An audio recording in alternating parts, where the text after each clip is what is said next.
This video is about HR 8800, so it's for my United States friends mostly, but you've colonized the rest of us anyway, so we're all in this together. Got into a search engine and seen what came up, and I nearly threw up at the gaslighting, the ridiculous, transparent attempt at making this feel legitimate. I'm pretty sure if I was a United States citizen, I would be on a watch list by now, because I cannot cope with the lies. It is urgent and important to explain this to you all in the plainest, most simple terms that I possibly can, and ask you to share this with your friends if you're in the United States. And I myself live in one of America's vassals. Anyway, okay, HR 8800 is the National Defense Authorization Act for the fiscal year 2027. It was introduced on the 13th of May by Representative Mike Rogers. It is co-sponsored by Representative Adam Smith, the chair and ranking member of the House Armed Services Committee. This goes to committee markup today at 10 a.m. Eastern Time. Buried inside this document are 4 provisions that bind the United States and the Israeli military together in ways that have no precedent with any country on earth ever, including its own NATO allies. Section 224, United States-Israel Defense Technology Cooperation Initiative.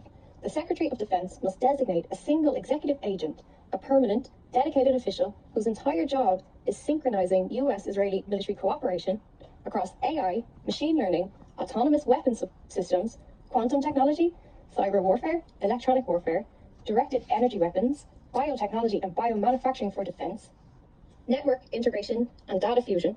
The U.S. military's data becomes the Israeli military's data. Co-production of weapon systems on U.S. soil by Israeli companies. Integration of Israeli origin technologies into U.S. programs of record. Joint ventures, licensing agreements, R&D partnerships. The phrase programs of record is critical. It means Israeli weapon systems get embedded into the active U.S. acquisition pipeline, not as foreign imports, but as components of U.S. military systems.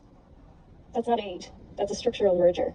This thing being passed through as the Fiscal Act for 2027 is literally a structural merge of the United States military infrastructure with Israel's. Section 1221, War Reserve Stockpile. U.S. weapons pre-positioned on Israeli soil, available for Israeli military use, extended through January 1st, 2029. Section 1222, Anti-Subterranean, Anti-Tunnel Technology. Cooperative R&D on tunnel detection and underground warfare technology extended also through to December 31st, 2029. This is the technology that Israel developed during its operations in Gaza that killed tens of thousands of people. It is now being transferred directly onto American soil into the U.S. military. Section 1223, Counter-Drone, Counter-UAS Technology. Cooperative R&D on counter-drone systems extended also. Mike Rogers, the man who wrote this bill, received $70,000 in just the first quarter of 2026 from war manufacturers. If this passes, the $3.9 billion annual aid number that everybody is able to debate and protest currently will disappear. It makes how much money the United States is currently sending to Israel collapse into the Pentagon's unauditable budget. Because now, technically, Israeli weapons companies are co-producers at facilities on U.S. soil, building congressional constituencies in those districts. To unwind this later would require dismantling procurement pipelines, not just cancelling a check. In the United States right now, over 98% of Congress is on donor rolls through defense industry contributions. That is terrifying. It seems to be the only people paying your politicians are Lockheed Martin. And we can presume AIPAC is at 100%. Israel has secret nuclear weapons outside of international law. It has a documented history of organ harvesting from bodies under its military control. It has killed tens of thousands of civilians and children in brutally violent ways with American weapons already. And it is about to be structurally fused to the US military in a way that you cannot vote this out again.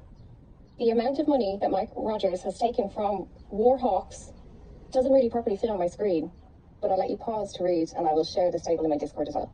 So this is 2025. You can see Raytheon, L3Harris, Boeing, General Dynamics, Lockheed Martin, Anduril, Leonardo, Booz Allen. This is all war, and more. And this is 2026. The scariest thing to me is someone like Mike Rogers probably thinks he's a decent bloke, I guess, to himself, because their logic at a local level is jobs. We're going to bring jobs.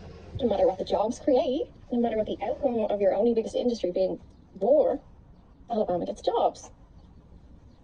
Or wherever he's from. He has sold this to his constituents as announcing factory expansions. Fusing the American military with Israel is not going to bring jobs to some backwater town in some red state. There is so much work being ignored. Nuclear cleanup, green energy transition, proper railways. America needs a lot fixed, like The infrastructure hasn't been updated since it was first created, but he is convincing illiterate people that this is the only way that they can feed themselves. It's exploitative capitalism, off the chain. It's disgusting. 176,000 American dollars, that's what it took him to fuse the American military permanently with Israel. That number is embarrassing. He didn't even sell his country for a good price. He sold it on the appearance of process. Committee markup, fluffing the papers around, getting his sponsorship, never thinking critically about whether democracy is even functioning in this city anymore. He will get rewarded directly and immediately in his career for this, because the revolving door will place him, once that deal goes through, in a nice armed services consultancy role somewhere. It's not required of them to be evil. They just have to want that next big job with the big $1 million salary next. That's what they use politics for. No, democracy is not functioning. No, you should not fuse your military with Israel permanently. It's already bad enough with the paper trail. We need to see at least what you are donating. If you see this video this morning, your call to action is an immediate 30-second phone call. The numbers are on screen. Spam the phone lines, not email, call. The two lawmakers who did try to remove this section 224 need public cover so that they can push harder. So the more support they get from you, the more aggressive they can push back in Congress.